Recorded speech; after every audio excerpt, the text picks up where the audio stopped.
about the differences in our cultures. And I think that this is something that we have seen play out a lot on social media and in person, but especially in the last year when we've all been at home. And there's been all these different cultural wars, I would say, where one culture is trying to get the other culture to understand what goes on with them. And one might say, I know people in this culture. I'm friends with people. I'm dating a person within this culture, like, so I'm very well versed in what you go through. How do you break those cultural lines? How do you explain your personal struggles and things that you go through without getting to a place where you get angered when somebody is coming to you from a place of ignorance, but talking to you like they're the be all know all coming from a place of knowledge? That can be a really difficult situation to be in. I think asking questions and trying to be understanding, especially if you realize somebody's coming from an arrogant or very ignorant stance, it's very hard to break through with that person.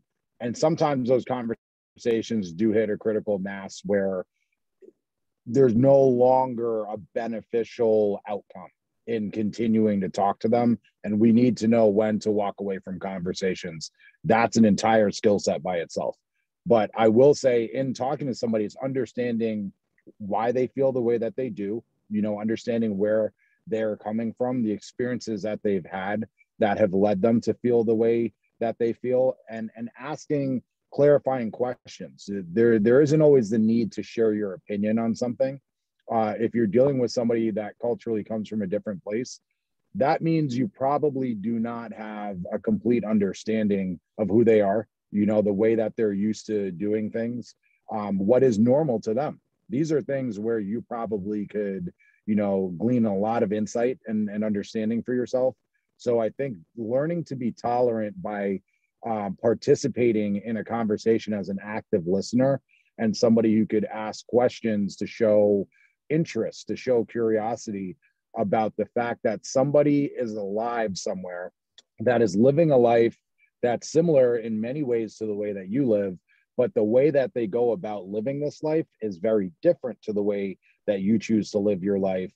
It could be difficult. So I think, letting that person have the platform and really your full attention in explaining why there is value in the way that they're living, I think could be an important starting point.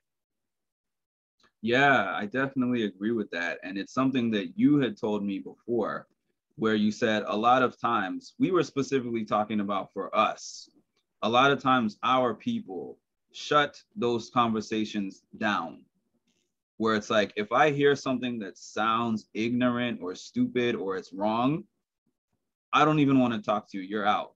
Conversation over. We're not going to talk again.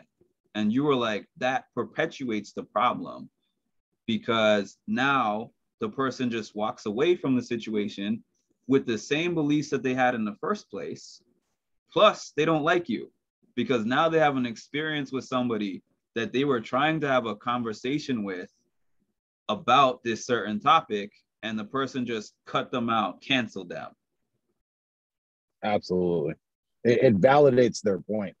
And it's frustrating to both parties when they walk away, because it really allows for both of them to feel validated about where they originally came into the conversation. This person thought something about you, you thought something about that person. Both of you left even more upset and validated in your feelings because none of you could come from a place where you could communicate effectively and be listeners. There was no understanding in that conversation that took place. So I'm not going to let you off the hook with this one. How do you know when the conversation is a dead end and it's time to walk away? I would like to know a breakdown of that. I think you need to know yourself. That's the first thing. You need to know your limits emotionally. When you understand that you're boiling over and you're no longer in a position where you feel in control of your emotions, and somebody is making you feel demeaned or belittled. There's a capacity for the amount of that any one person could really tolerate, and you need to know what your capacity is. You know, I heard a TD Jakes speech that he was giving. Oprah was present for this one, where he's talking about somebody's capacity for anything. I think it was Love specifically in that example, that he's like, I'm a 10-gallon bucket. So he has a huge capacity, where somebody else might be a 1-gallon bucket or even a 1-liter cup. And that person just might not have the ability, the tools, the skills to be able to pour into you enough in terms of understanding, or to be able to articulate themselves completely on how they feel, because they're not even in touch with their emotions. So you might meet a conversation that is actually quite frustrating, because somebody doesn't have the capacity to meet you where you are. And you trying to pour into that person might overwhelm them, because your bucket is so full and has so much more to give than where that person currently is, that as you start to pour into them, even though it's positive, even though it's with understanding or empathy, you could drown that person, because they're just not somewhere where they could take what you're giving. So I think for you, the first place is just really understanding who you are, how you operate, the triggers that might bring you to a place that's not healthy for you, where you need to take a step back. And then you're actively in the conversation, practicing, you know, maybe setting boundaries in the conversation with the way that the tone of the conversation is going, or certain subject matter.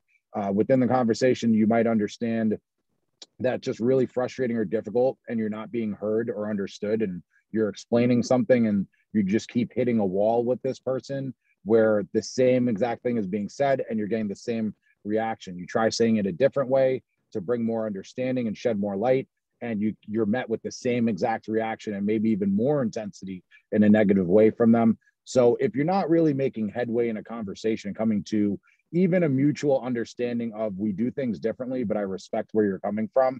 Yeah. And, you know, there's a difference of opinion. If you can't at least get to even that space, you have to start, you know, keeping a tally of, am I getting in a direction where this conversation is becoming more positive, or are we making headway where we have more of an understanding here and there's more mutual respect, you know, and that ground is what you're starting to make ground on, or is it moving in the opposite direction? And if it's moving into a negative space that's not working for you, or becoming emotionally overwhelming or negative for you, then it's a conversation you might have to step away from at that point.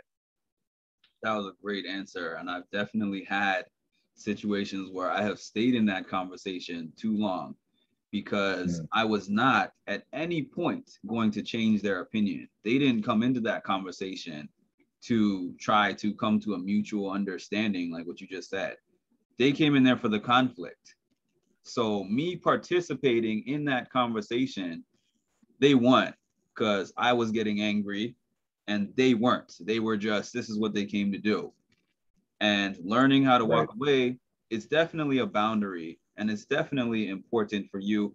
It's very good that you said knowing yourself first. Like, that's something that I didn't even think about, but it's something that I can apply right away.